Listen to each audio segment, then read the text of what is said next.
Hello everybody, it's Calxiyn here. If you guys enjoy this video, remember that you guys should join our Discord server and become patrons over on Patreon. That end card should come up right now and you guys should click on it. I'm just learning how to use cards on YouTube and it's been very exciting. I spent Wednesday, the entirety of Wednesday, just going to every single one of my 500 YouTube videos. I have 1,000, but 500 of them are hidden. So I went through all 500 of my RWBY related videos and added end cards. Really? So most That's of, what like, I did. Your old terrible stuff. My old videos are hidden, so you can still get to them if you have the link, but I've hidden them just to clean up the channel. It's not because I'm embarrassed, like, you guys can see them if you really want to, I'll link you to some of them. But it's just about, like, a cleanness thing. Like, I want stuff to look professional. Question mark, so that's why I did that. Anywho's, so we're gonna talk about Adam and Cinder comparisons. So this isn't a comparison in terms of, like, I don't want to say a literal, let me just explain what we're talking about. So, Ilya has this line where she says, that nobody is gonna follow or help Adam anymore because, people don't follow people who abandon them, basically, right? So that's one. That's a big message there that Ilya is trying to send. So obviously you see that in Adam. Adam abandoned his people because he didn't really give a shit. But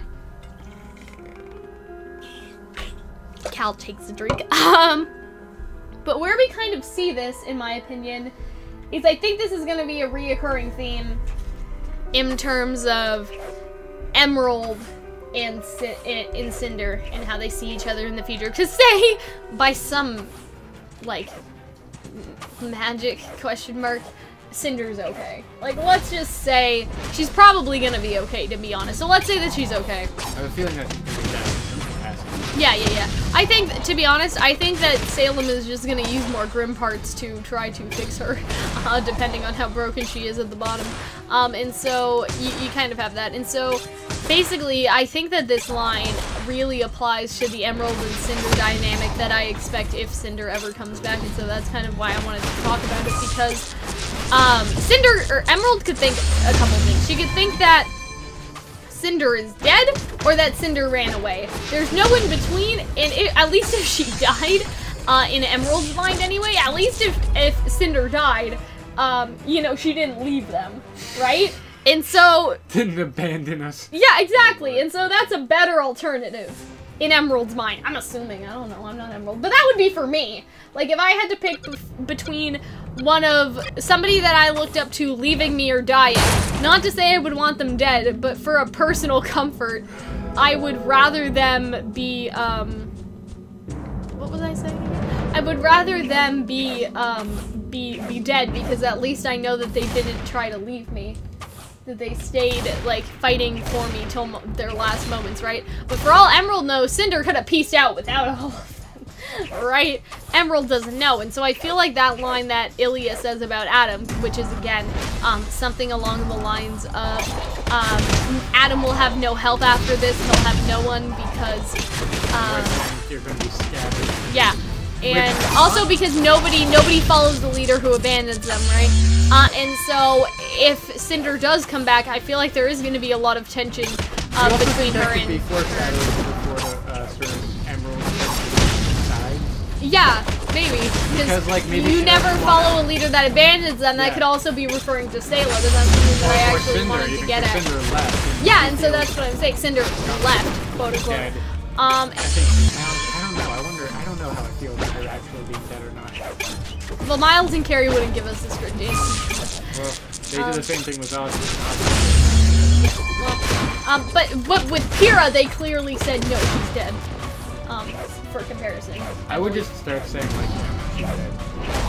And then Howard, he would lie. I would just be like, if you want to have any questions, especially about the show. Well, I'll leave it. So, yeah, I think that is going to have a big impact on Emerald, because I see this in two ways. So, I see what Ilya said obviously applying to Cinder, but I also see that to Salem, because Emerald could very much make the argument that Salem had abandoned them in a time where Cinder needed help.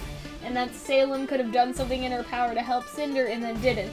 And so that kind of leads me to believe that Emerald is going to have a lot of conflict. I think that Emerald is who we're going to hone in on in Volume 6.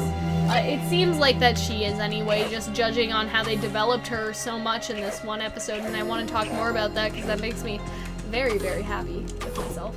If that makes sense. Have we done an Emerald and Cinder shipping video? We must have. I don't think we have. I feel that way, but I don't. What's their ship name? I don't know what it is. I don't know by heart, we definitely haven't done it yet. I certainly. If we don't, reciprocate that. Yeah, I don't think we've done one, but we will. But yeah, and so that's just kind of what I wanted to say about that, because I think that Cinder maybe like, listen, like I didn't leave you, like I was in the bottom of a fucking hole. Like I feel like Emerald's not gonna listen to that reason, right? You know what I mean? I had like a stalactite in my tit, like at yeah, heart. You know what I mean? Like I feel like Emerald's not gonna, like she's not gonna take no for an answer, and so you kind of see what happened to Yang and Blake happening, but on the villain side almost, where Emerald is gonna get pissy about, you know, Cinder leaving them like Blake, or that like Yang did about Blake, but then maybe they'll have a reunion later, where Emerald being Yang in this case forgives her, right? It'll be a comparison to this reunion. Do you agree with that? But I also think it would be more interesting if Emerald just stays mad at her. But she said that she owes everything to Cinder, right? So if Cinder was like, Emerald, I'm so sorry, I'll never leave you again. Like it wasn't my fault, like I was at the bottom of a cliff. I'm back again. I'm no longer... Like, I feel like Emerald would give in to that. You know what I mean? Like, she would definitely give in to that. If she, like, just threw a bone for once in her life. Come on. And so, I feel like that they are going to basically do, like, the Blake and Yang thing, but on the villain side. And I feel like that's super interesting. But the last thing I wanted to say is how this applies to Salem, because I feel like that Emerald, if they see Salem again, is going to be really, really pissy with Salem and be like, you were supposed to protect us, or you were supposed to help us, and you didn't, you know what I mean? And so that'll be very much a giant conflict, and I feel like maybe not during Volume 6, but definitely, it depends. I want to talk about what I think that they're going to do for Volume 6. I do get the feeling that Emerald's going to break through. I really do. So I feel like that could not refer to, like, Salem, maybe Cinder, that Emerald would move on, or maybe it does refer to Salem, that Emerald. I mean, it fits pretty much with both of them, right? So it doesn't really matter. But yeah, so that's kind of what I wanted to say about that. I think that's very interesting that Ilya says this line right after Emerald and Hazel have escaped. Does that make sense? Like, I feel like it's juxtaposed to each other on purpose. Would you agree? Yeah, I think there's definitely juxtaposed. Because it seems very purposeful that Ilya were to say, like, no one follows a leader who abandons them, and then the camera slowly pans to Cinder at the bottom of a hole. And so, yeah, you kind of get that vibe. At least that's the vibe that I get. And so I feel like that definitely is kind of referring to Cinder a little. And you could make arguments that maybe it's also referring to Raven and Ozpin. Like, you could make all these other arguments. But I think that Cinder is just the direct one because Emerald did get a bunch of development this episode that was totally necessary, and I love her so much. So yeah, I just kind of wanted to talk about that line. Like, that has to be one of my favorite little hints almost, right? Because there was another, I don't want to call it a hint, but there was a parallel between Lionheart and Ilya before. Remember that Lionheart was like, Ozpin would never forgive me, and that Ilya was kind of trying to be forgiven. Like, it doesn't seem like it connects, but it really does. Remember how we did that before? So this is one of those things, and I really enjoy that, because I think that they do it intentionally. And you guys sometimes are like, Cal, you're giving too much credit to Miles and Carrie. That's fine. Upon occasion, some people give too much credit to them that they would research obscure people from the Joan of Arc mythos. Oh, are you talking about Mega Shadow? Yes, we have 2 Mega Shadow videos to do too. Fuck that, man. We're not gonna do them today, but we're probably gonna do them next week. Like Mega Shadow Dragon theories, as with drugs, upon occasion, it is best to say no.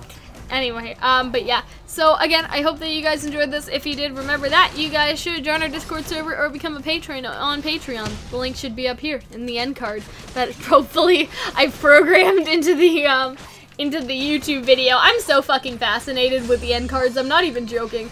Like, you guys are probably gonna see them a lot, and I'm gonna mess around with them. Like, it's gonna be fun. But anyway, again, you guys, I hope that I will see you guys in the next video before Hunter gets his ass kicked over here. So I will see you guys later. Bye, guys.